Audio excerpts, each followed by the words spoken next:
حال ہے سیاست سے ہٹ کے، یعنی معاشی صورتحال ہے، اس حوالے سے بھی ان سے گفتگو کی جائے گی، اور خاص طور پہ جو ہمارے بڑے سطحی نوعیت کے مسائل ہیں، بلدیاتی مسائل ہیں، اس کے اوپر خاص طور پہ گفتگو کی جائے گی۔ معزز مہمان جناب سید گل نوید صاحب تشریف فرمائیں، تجزیہ کار کی حیثیت سے مدعو کا رکھا ہے، انہیں خوش آمدید کہتا ہوں۔ بہت شکریہ آپ کا شاہ صاحب پروگرام میں وقت دینے کے لیے، اور ان کے ہمراہ تشریف فرما ہیں خالد خان صاحب، جو کہ نیشنل لیبر فیڈریشن کے صدر ہیں، تجزیہ کار بھی ہیں، اور اس کے ساتھ ساتھ اور بہت سارے مختلف سماجی کاموں کے حوالے سے بھی شہرت رکھتے ہیں۔ خالد خان صاحب کو میں خوش آمدید کہتا ہوں۔ بہت شکریہ خالد صاحب پروگرام میں وقت دینے کے لیے۔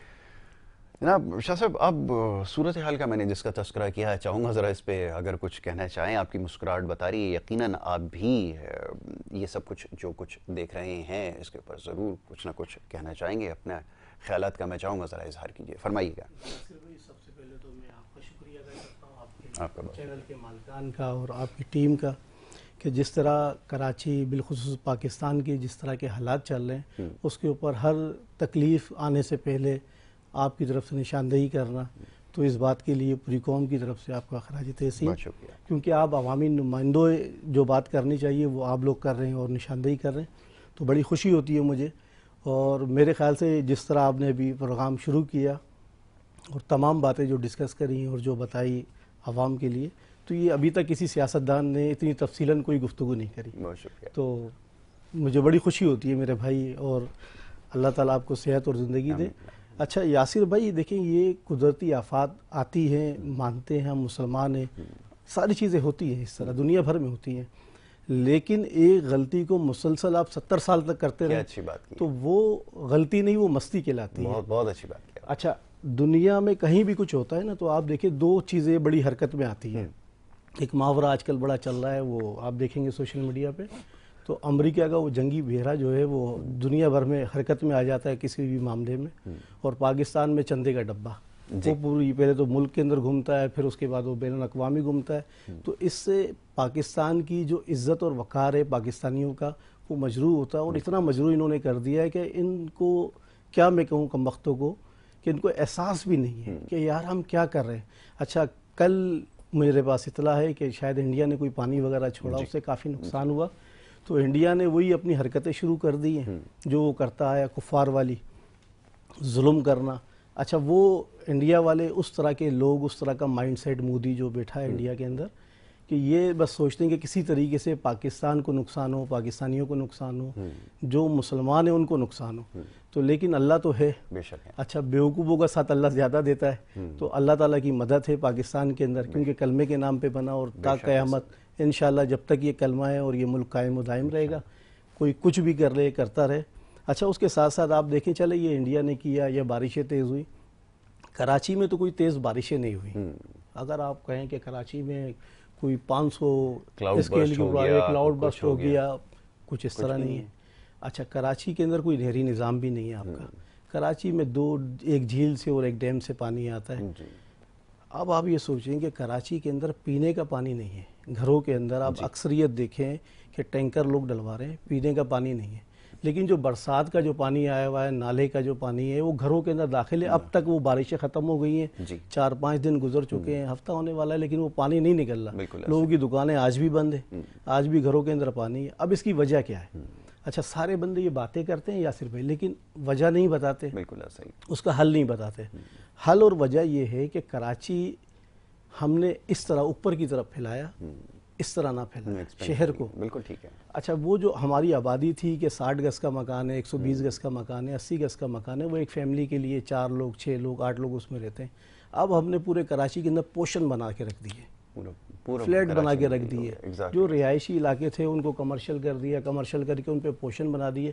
اب ہماری سیوریج کا وہی لائن ہے، وہی لائن ہے۔ اب پانی کی لازم بات ہے کمی ہوگی کہ 40 بندوں کو جو پانی ہے وہ 400 لوگ کیسے پورا ہوگا؟ نہیں ہو سکتا۔ اور سیوریج کا جو پانی کا نظام جا رہا ہے، چلیں وہ تو ٹینکر سے ڈلوا لیتے، لیکن سیوریج کا کیا کریں گے؟ آئے دن جتنی آپ سڑکیں دیکھیں تیار ہوتی ہیں، گلیاں تیار ہوتی ہیں، وہ 1 سال سے پہلے ایک تو اس پہ جو چیزیں ڈلنی چاہیے وہ ہوتی نہیں ہیں، لازمی باتیں ملاوٹ اور پھر ہر چیز میں کمی اور وہ کرپشن والا جو سلسلہ ہے وہ تو اللہ تعالیٰ ان کو ہدایت دے۔ لیکن اس کے بعد بھی اصل وجہ یہ ہے کہ لیکیج، آپ واٹر بورڈ کی کہیں پہ بھی آپ چلے جائیں، کوئی مجھے پورے کراچی میں کوئی ایک ایسا علاقہ، کوئی ایسا محلہ مجھے بتائیں جہاں واٹر واش کی لیکیج نہ ہو، ایک لیکیج ہو رہی ہوگی. اچھا وہ لیکیج جو ہوتی ہے تو اس سے وہ لازمی کارپیٹ جو ہوا اس سے بیڑا غرق ہو جاتا ہے سڑک کا، گڈھا پڑ جاتا ہے، وہ گڈھا بڑھتے بڑھتے بڑھتے اور پورے سڑک کا بیڑا غرق ہو جاتا ہے. اچھا اس کے ساتھ پھر آپ دیکھیں اورنگی ٹاؤن کے اندر کہ جو اورنگی ٹاؤن کے اندر نالے اس نالوں کے اوپر آپ نے لیز مکانوں کو دے دیا ہے، لیز مکان بنا لو، تو وہ پانی کہاں جائے گا؟ اور ایک مکان نہیں، 2 مکان نہیں، 3 نہیں، 10 نہیں، 20 نہیں، سینکڑوں شاید ہزاروں مکانوں جو نالوں کے اوپر بنے ہوئے ہیں اور لیز ہے. اور وہ لیز کون دے رہا ہے؟ کے ایم سی صاحب دے رہے ہیں، پی ڈی صاحب دے رہے ہیں. اچھا وہ لیز دینے کی وجہ کیا ہے؟ جو میرے ذرائع ہیں، جو مجھے پتا چلا، وہ ذرائع مجھے یہ بتا رہے ہیں کہ ایک لیز کے اوپر جو پروجیکٹ ڈائریکٹر صاحب ہیں وہ سائن کرنے کے 50,000 روپے رشوت لیتے ہیں. ایک موٹیشن کرنے کے 50,000 روپے ان کی رشوت ہے. ڈپٹی ڈائریکٹر صاحب ہیں ان کی کچھ کام ہے، اسسٹنٹ ڈائریکٹر صاحب ہیں ان کی کچھ کام ہے، تو سرویئر صاحب ہیں ان کی کچھ کام ہے. تو یہ اپنے 1,00,000 2,00,000 روپے کے چکر میں وہ جو نالا ہے اس کو لیز کر کے دے دیتے ہیں. اب وہ نالے کی وال کے اوپر جب آپ مکان کی وال بنائیں گے تو وہ نالے کا پانی کہاں جائے گا؟ مکان میں ہی جائے گا نا جب اوور فلو ہوگا، بارشیں ہوں گی. تو کوئی پوچھنے والا نہیں ہے. جب اچھا کام کرتے تو ہم تعریف بھی کرتے ہیں ان کی، لیکن جس طرح آپ نے کرپشن کا بازار گرم کیا ہوا ہے ان دنوں، تو آپ نے سمجھ لیں ایسا حال ہوا ہوا ہے اورنگی ٹاؤن کے اندر کہ ٹاؤٹ چھوڑے ہوئے ہیں. وہ ٹاؤٹ گھوم رہے ہیں کہ بھائی یہ نوٹس ہے آپ کا، ہم مکان توڑ دیں گے. اچھا بھائی نالے کے اوپر بنا ہوا ہے توڑ دو. اچھا ہم توڑیں گے نہیں، آپ اتنے ہمیں دے دو. ہمیں نہیں چاہیے، وہ بڑے صاحب مانگ رہے ہیں، پروجیکٹ ڈائریکٹر صاحب اور پی ڈی صاحب مانگ رہے ہیں. تو اگر آپ انوالومنٹ نہیں ہے آپ لوگوں کی تو آپ اپنے یہ جو نیچے رکھے ہوئے ان کے خلاف کارروائی کریں، بالکل ٹھیک ہے، پکڑیں ان کو. اچھا کراچی کے اندر جتنی جگہوں پہ آپ چلے جائیں سیوریج کا مسئلہ ہے، یہی اصل مسئلہ ہے کراچی کا، بالکل ایسا ہی، پانی اور سیوریج، جس کے ماشاءاللہ ہمارے دوست بیٹھے ہیں تو وہ گفتگو کریں گے، بتائیں گے کہ واٹر بورڈ نے جس طرح کراچی کو تباہ کیا ہے. اچھا یاسر بھائی میں ایک اور بات آپ کو کہتا چلوں جو میرا تجزیہ ہے، تو میں نے وہ چیز ایک دیکھی تو میں نے کہا یہ ڈسکس کروں، شاید یہ میرا وہم ہو یہ حقیقت ہو. آپ دیکھیں کہ پورے پاکستان کا ٹرانسپورٹ کراچی کے اندر آتا ہے، پورے پاکستان سے، اور ہیوی ویگلز جتنی گاڑیاں ہیں، لوڈز گاڑیاں ہیں، کمرشل گاڑیاں ہیں، پیسنجر گاڑیاں، وہ تمام کراچی کے اندر آتی ہیں اور کراچی سے جاتی ہیں، جن کی تعداد ہزاروں میں ہوتی ہے. کیونکہ اس کراچی پورٹ سے گلگت میں بھی سامان جاتا ہے، چائنا میں بھی جاتا ہے، گوادر میں بھی جاتا ہے، افغانستان میں بھی جاتا ہے، نیٹو کے جتنا سامان جاتا رہا. اچھا ان گاڑیوں سے مجھے بتائیں کتنے ایکسیڈنٹ ہوئے؟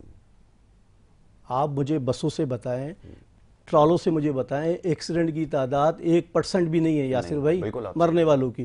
تو یہ ٹینکر اور ڈمپروں سے کیوں اتنے لوگ مارے جا رہے ہیں؟ وجہ کیا ہے اس کی؟ بالکل ٹھیک ہے، غورطلب بات ہے. اس کی وجہ صرف ایک بات میں آپ کو کہتا چلوں کہ دیکھیں آپ کی جیب میں کوئی انلیگل چھوٹی سی بھی چیز ہوگی نا تو آپ گاڑی چلا کے مجھے دکھائیں. اب اگر آپ شریف آدمی ہیں بالکل ٹھیک ہے، آپ پسینے پسینے ہوں گے، پولیس وہاں کھڑی ہوگی، آپ کو خوف آ رہا ہوگا. تو یہ جو چوری کا پانی جو کراچی والوں کو چوری کر کے آپ لے کے جا رہے ہو تو ڈر خوف تو ہوگا نا ڈرائیور کو، بالکل وہ کیسے بندوں کو نہیں کچھ لے گا. اصل ریزن یہ ہے جس کی یہ لوگ بات نہیں کرتے. یہ جو ڈمپر جو چوری کے جو بجری چوری کرتے ہیں یہ رات بھر اور جو اسپیڈ میں بھاگتے ہیں، بھاگنے کی وجہ کیا ہے؟ وجہ کیا ہے؟ وجہ یہی ہے کہ وہ چوری کا بجری ہے. یہ کہاں سے لے کے آ رہے ہیں بجری؟ اتھارٹیز کو یقیناً اس بارے میں علم بھی ہوگا کہ جو کچھ ہو رہا ہے یہ تو ممکن نہیں ہے کہ اتھارٹیز کو علم نہ ہو. بات یہ بھی بڑا کمال ہے. بات یہ ہے کہ یہ صرف اور صرف ہمارے کراچی میں یہ ہے بات.